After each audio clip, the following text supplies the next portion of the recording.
Well, once in a while, we do hear of respected figures like Professor Pat Utomi challenge the status quo so boldly, but this is a different kettle of fish. There is a launch of a shadow government, an initiative that has sent shockwaves through the corridors of power, triggering a fierce reaction from the federal government. Political activist Professor Pat Utomi has inaugurated a shadow government composed of members from various opposition parties. The Big Tent Coalition shadow government, as it's referred to, was launched virtually on Monday evening and is expected to function as a credible political opposition force. However, the Minister of Information and National Orientation, Mohammed Idris, has referred to this initiative as an aberration in a federal system of government. Join us this morning to unpack this further. What the intention of the shadow government is. We're now joined by a professor of political economics and management expert, Professor Pat Utomi. A warm welcome to you, Professor Utomi, and thanks for joining us on Breakfast Central this morning. It's a great pleasure. It's good to join you. We'd like to begin with, I believe the natural question to ask is what specific goals you hope to achieve with the launch of this shadow government, and how would it operate in practical terms? And also, why do you think the federal government has reacted so strongly? Is it a matter of semantics? Is it the name shadow government they're scared of? Well, I'm glad they reacted sharply. It shows that they know that they're not doing anything to serve the Nigerian people, and that's something that will move the people towards a different perspective is showing up. The last time that I was with you, I spoke very broadly about my critique of the Nigerian elite. What I think happened was that with the spate of defections of do-nothing politicians towards one party, the impression they thought they had achieved was a one-party state, and they can then go ahead and ride roughshod over the Nigerian people. And then suddenly they woke up and found that there is a very well-organized opposition, civil society coalition that is able to respond effectively to the citizenship call and hold government accountable and show alternatives. And this, for them, I think was a shocker. And so they reacted in panic to it. But what you must know is that this is happening with the full force of democratic tradition. A statement like, "Oh, it is not part of presidential system," shows a lack of understanding of what democracy is, a failure to read properly the 1979 Constitution as amended in 1999, which basically gives us the freedom of association, which gives us the duty to hold government accountable as citizens, and you as media. All those provisions are the things that have been drawn on for this shadow team to be in place. I'd like particularly to make a point of something that I've spoken frequently about. In 1985, there was a conference in Nairobi, Kenya, that was sponsored by the Aga Khan Foundation, which called for a tripartite approach to government in Africa that will bring about development that is faster and more sustainable. That conference was led from Nigeria by 3 people. One leading the government delegation, AAA, Alhaji Abubakar Alhaji, who was then Federal Permanent Secretary in Finance. From the private sector, the then chief executive of one of the biggest conglomerates of that time, Chief N.S. Shunekon, led the private sector group, and one Dr. Jack led the civil society group, a group that was then referred to as private development agencies. One of the big outcomes of the Nairobi conference was the founding of what was called the Enabling Environment Forum. The Enabling Environment Forum was the forerunner of the Nigerian Economic Summit Group. Unfortunately, we've not lived that promise of a tripartite approach to government. What has happened to governing? What has happened is that a group of people grab the state, capture the state, and literally, talk in boss subordinate ways to private sector and completely ignore civil society. You can see the mess. That's why Nigeria is not going anywhere. And so, to really claim the promise of Nairobi in 1985, it was important that private development agencies, the civil society, come together with political actors in opposition and try to create an alternative way to looking at solving Nigeria's problems. And that includes monitoring government, challenging performance that is unacceptable, offering alternatives. When somebody said to me, but if you offer alternatives, they will take your ideas and run. And we said, no, that's our country. It belongs to all of us. If the government can take our ideas and run with it, as they snatch other things, we will be very happy. In fact, I've said that I'm willing to meet with them every month or so to compare notes and show them the way where they don't know what they are doing. All right. Because it's our country. Doesn't matter. It's our country. It belongs to all of us. All right. You, of course, are putting together this shadow government because, part of the reasons we're seeing, of course, is that there isn't or there might not be a credible opposition and you're trying to mimic the current structure. Who are a part of this shadow government? You've mentioned that they are credible members of society. Do we have any names? Do they belong to any of the existing political parties? They belong to many political parties. In fact, most of the opposition parties are represented from SDP to the ADC to the 3 or 4 other political parties. 1 or 2 are still to submit members. I was talking to Nasir El-Rufai yesterday night. He's supposed to turn in 2 names from that side. We have cooked them. Those kinds of organizations have submitted members. We've even drawn 2 or 3 people from the diaspora. One of the shadow cabinet members is a well-established, successful infrastructure entrepreneur in Florida from Ondo State. His name is Charles Gilbert. And so he will work along with people like architect Peter Agada on infrastructure. We have at least 4 diasporans that are in this team. In addition to Charles Gilbert, there is Philip Njousi, who's also an architect from the Maryland area, and there is Oluchimia Kibo, who is on the culture side. And locally in Nigeria, we have Dr. Umar Ado.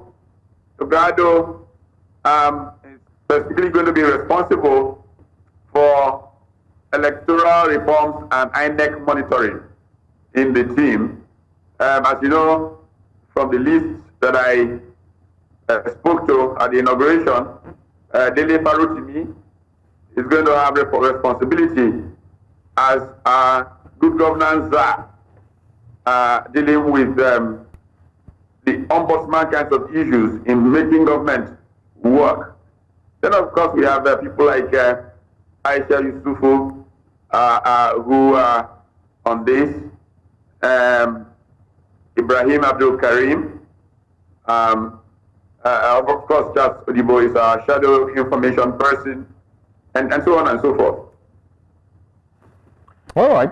It seems that a lot of persons have already keyed in to this shadow government. Oh, yes. By the way, the Nigerian Labour Congress is fully represented. Professor Auzie, former Vice Chancellor, is an NLC representative will be the shadow person for education.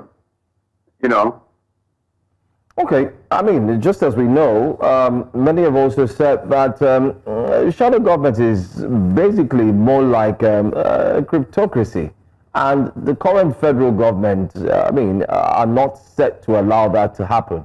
What are you going to do in the instance they don't have any right to allow anything to happen. This is freedom of association by citizens. But we've seen them clamp down on those who have gone on protest. They don't have any right at all. At all. They intimidate you people with all the things they say. Where's the right? The Constitution gives us the right as citizens to associate with one another and hold government accountable. This is simply what we are trying to do. We have not formed an alternative government. We are simply citizens within our right of freedom of association and freedom of expression. Go and check the appropriate places in the 1999 Constitution where these rights are guaranteed. All right. I mean, you've said that you're not creating an alternative government, and what you're doing is just replicating sort of what the structure is and ensuring that you're providing opposition. In offices or positions where you see that they are probably doing the work that they were sent to do, or ministries or parastatals where you see that they're showing up and, you know, putting in the work, will the shadow government be able to applaud or maybe collaborate with these offices, or are we still standing strongly on, you know, its opposition from top to bottom? First of all, we have the Freedom of Information Act, which will enable us access information from every ministry of government. We have analysis capacity. If you look at the group that we have put together as our policy delivery unit, it's probably better than any policy delivery unit on the continent of Africa, including the one in the government of Nigeria today. The quality of the young men in it is such that they can analyze all policies of government in a manner that we can make available to Nigerian people to compare what government says is doing with what could be done. That's the role that we're trying to play. And it's a citizen's right. It's a duty, actually. Okay, Prof, is this initiative a precursor to a broader political ambition, possibly the formation of a party as we inch towards 2027? Because there's no electoral mandate. You know, one of the problems that I have with the way the media reports in Nigeria is that it has fallen into this weakness of following politicians in this obsession with elections without service to the people. After this election finishes, the next thing is the next election. Or they're positioning for 2027, they're positioning for 2031, and they've not governed. But it's a legitimate question, Prof, because we know how politicians often try to hijack initiatives, and, you know, the popularity you might garner for this might be used by some politicians, because you're accepted, like you said, freedom of association.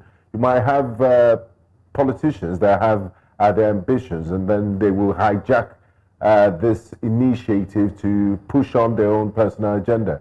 That's why I asked the question. You know, the concept of checks and balances, of which the media is a very critical part of the arrangement, is to recognize the kind of bad behavior that politicians can be of and to check them by the way you report. If you report in a way that prevents them from doing what you're saying that they could try to do, then they will not be able to. We must centralize the Nigerian people, the ordinary person, in this process. Because what has happened in Nigeria is because we allow politicians to get away with this talk about election after election after election. Ordinary people just feel lost. Their interests, their desires are just excuses rather than the purpose of government. We must return government to purpose, and purpose of serving the people, the vulnerable, the weak, the poor, creating opportunity. I mean, just look how Nigeria has managed to slide terribly down the pool of progress. I mean, I think I said last time I was with you, just think for a second what Dr. Akinwumi additional said. that today's Nigerian is living way below the quality of life of the Nigerian of 1960. How tragic can that be for a people? Compare where the average Vietnamese was in 1960 and where the average Nigerian was. Compare where the average Chinese was in 1960 and where the average Nigerian was then and where these people are night and day. The only difference, the thing that has made our life misery, is because we have a failed group of politicians who continue to talk about elections and do not deliver on anything. And the media lets them get away with it by continually running around the old politicians. Tell them they're talking nonsense. Tell them, let's see what you have performed. Not talking about the next election. I'm talking about these politicians. That government exists, not for elections, but for service to the people. The Minister of Information has come out to say what you're proposing is an aberration. Are you anticipating any legal action and pushback from the federal government, and are you willing to go all the way? What kind of legal action? On what? For what? About what? That a group of citizens have gotten together and say that they will look at how government is behaving and make comments about it. How can anybody have action on that? Constitution has no place about whether it mentions this or that. People can get together and call themselves whatever they want to call themselves, as long as they use it for good of society, and this is what we must do. All right, Professor. I mean, part of the things that a shadow government will do is to also criticize policies and actions, and at the same time, go ahead to It is not supposed to be a problem to criticize policies and actions. That's your duty as a citizen. That's your right.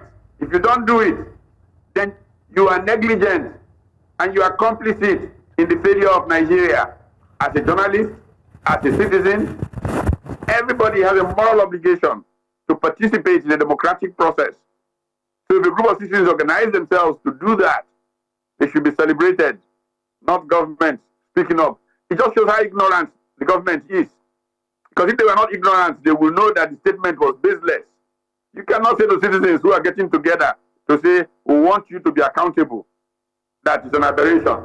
No, that's not smart. It doesn't show that they are serious. So is there going to be a press conference and possibly an official announcement of this shadow government and a release, possibly a logo, you name it, what it is, everything to keep Nigerians abreast with what is coming? This shadow government will have its first meeting on Tuesday. The portfolios will all be assigned. Several have been assigned already. They will be assigned. And I mentioned some of the assigned portfolios here in this conversation. And what does that mean? First of all of the people who have specific shadows